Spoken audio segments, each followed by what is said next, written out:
Bienvenue à tous, vous qui écoutez l'émission Kangoka. Mon nom est Chris Nikomana. Aujourd'hui, nous sommes mercredi. Je vais partager avec vous une parole pour vous encourager à toujours préparer la journée. J'espère que si vous suivez Kangoka de lundi à vendredi, vous avez déjà compris qu'une personne réveillée doit toujours préparer la journée avant de sortir de la maison. Il faut toujours avoir une parole à méditer. C'est pourquoi vous recevez Kangoka dans l'application à 4 heures du matin. Peu importe le pays dans lequel vous vous trouvez, si vous êtes en France, en Italie, en Australie, si vous avez déjà téléchargé l'application Kangoka, vous recevez toujours l'émission à 4 heures du matin. J'ai choisi cette heure car je me dis qu'ils sont peu à sortir de leur maison avant 4 heures du matin. Je veux qu'au moins chacun puisse avoir le temps de méditer sur la parole de Dieu. C'est pourquoi je vous demande toujours de noter ces versets bibliques. Et si vous allez à l'école ou au travail, méditez sur cette parole, méditez sur ces versets que je vous donne car c'est ça la vie. De la même façon que tu manges pour avoir de la force, il faut aussi nourrir ton esprit. Je vous donne Kangoka très tôt le matin car je veux que chacun ait une parole à méditer chaque matin. Il y a une parole que j'ai préparée pour vous aujourd'hui. C'est dans 2 Corinthiens chapitre 10 versets 4 à 5.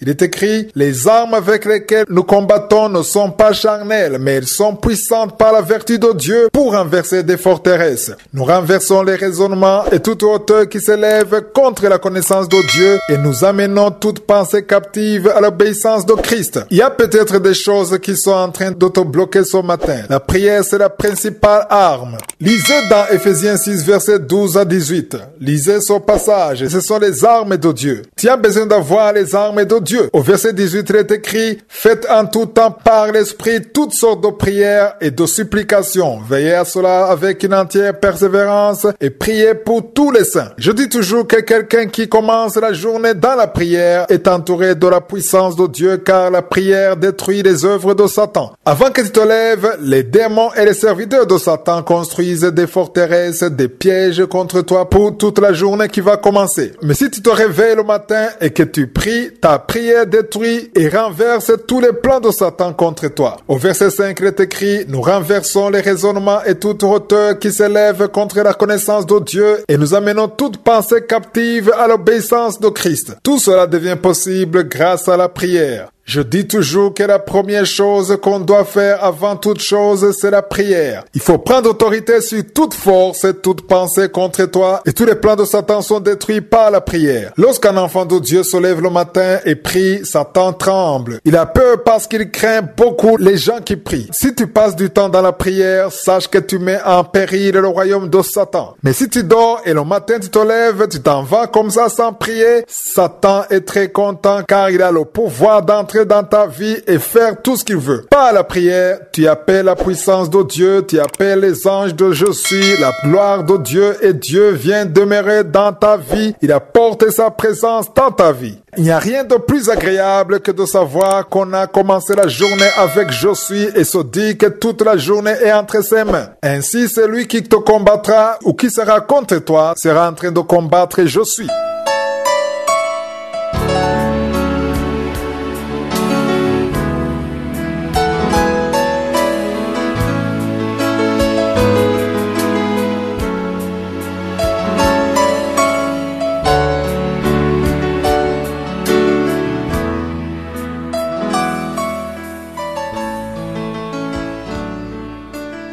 Nous sommes dans la deuxième partie, nous continuons l'enseignement que j'ai appelé Action de grâce. Hier, j'étais en train de vous parler des noms de Dieu et de l'importance de confesser le nom de Dieu dans la prière. Un jour, quelqu'un m'a dit que ce n'est pas une bonne chose de confesser le nom de Dieu. Il a dit que si Dieu est notre Père, nous ne sommes pas censés l'appeler par son nom de la même façon qu'on ne peut pas appeler nos pères physiques, nos pères dans la chair par leur prénom. Cette personne voulait me montrer que le fait d'appeler Dieu par son nom est plutôt un signe du manque de respect envers Dieu. Il m'a donc conseillé de ne plus dire je suis, mais d'appeler Dieu dans sa divinité sans pour autant prononcer son nom. Je lui ai juste dit qu'il n'a pas bien compris les Écritures. Dans Hébreux 13 verset 15, il est écrit: par lui, c'est-à-dire Jésus, offrons sans cesse à Dieu un sacrifice de louange, c'est-à-dire le fruit des lèvres qui confesse son nom. Nous sommes donc censés confesser le nom de Dieu. Confesser son nom ne veut pas dire que tu ne le respectes pas, mais lui-même veut qu'on le prononce, qu'on le confesse professe pour le différencier des autres dieux. Il y a beaucoup de dieux qui sont des idoles, mais lorsqu'on parle de je suis, lorsqu'on parle d'Adonai, d'Elohim, le Dieu d'Abraham, d'Isaac et de Jacob, on le différencie des autres dieux. Appeler Dieu par son nom, c'est le différencier des autres dieux et c'est important. Connaître le nom de Dieu est aussi très important. Il y a 11 ans que j'ai appris ce que je suis en train de vous partager et j'ai décidé de mémoriser tous les noms de Dieu que je pouvais connaître. Ainsi, lorsque je vais dans la présence de Dieu, dans la prière, je prends un nom et je parle de Dieu en me basant sur son nom. C'est très important lorsque tu parles de la création de Dieu au lieu de parler de ce qu'il t'a donné uniquement. C'est une chose qui touche le cœur de Dieu. Dieu t'a donné de belles choses et il faut être reconnaissant pour cela. Il y a une chose pour laquelle tu n'auras jamais grâce à Dieu alors qu'il a fait pour toi. Ça veut dire que tu dois quelque chose à Dieu. Il faut toujours rendre grâce à Dieu. Ici, je ne parle pas seulement des choses matérielles. Ça peut aussi être la vie que tu as, la voix que tu possèdes. Rends grâce à Dieu même pour les petites choses. Rends grâce à Dieu pour ton téléphone. Rends grâce à Dieu parce qu'il a permis d'écouter son message. Il y a ceux qui ne peuvent pas écouter de tels messages. Rends grâce à Dieu pour sa grâce,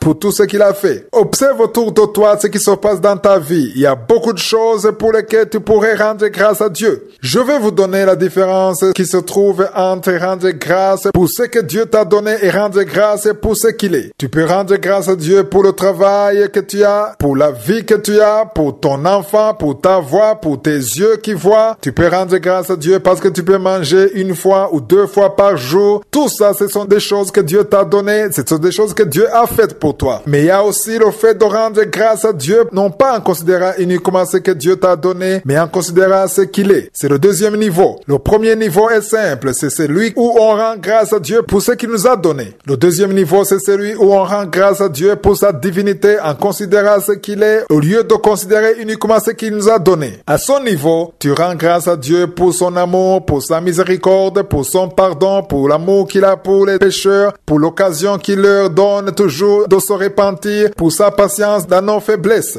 Là, tu parles de sa bonté, de son amour, de sa compassion, c'est le deuxième niveau. Et ensuite, le troisième niveau, c'est celui où tu rends grâce à Dieu pour sa création. C'est le niveau d'une personne qui a la révélation de Dieu, une personne qui sait la vraie signification de l'adoration. Tu peux adorer Dieu pour sa création, pour les rivières, pour les oiseaux du ciel, pour les animaux. Si tu fais ça, ça veut dire que tu as compris Dieu à un autre niveau. Parmi les noms de Dieu, il y a Elohim, ça veut dire le Dieu qui est créateur de tout. Dieu a tout créé comme nous le voyons dans Genèse chapitre 1, verset 1. Adore je suis pour sa création, pour les choses visibles et invisibles, pour les étoiles, pour la lune, pour le soleil, pour les arbres, pour les fleurs, pour tous les hommes et tous les animaux. Commence à parler de la grandeur de Dieu, de son amour. La parole de Dieu dit dans Psaume chapitre 19, verset 1 ou 2 selon les versions, que les cieux racontent la gloire de Dieu et l'étendue manifeste l'œuvre de ses mains. C'est très intéressant de savoir que la création raconte la gloire de Dieu. Le troisième niveau d'adoration est celui où on parle de la création de Dieu. Quand on considère le soleil, les planètes comme Mars, Jupiter, etc.,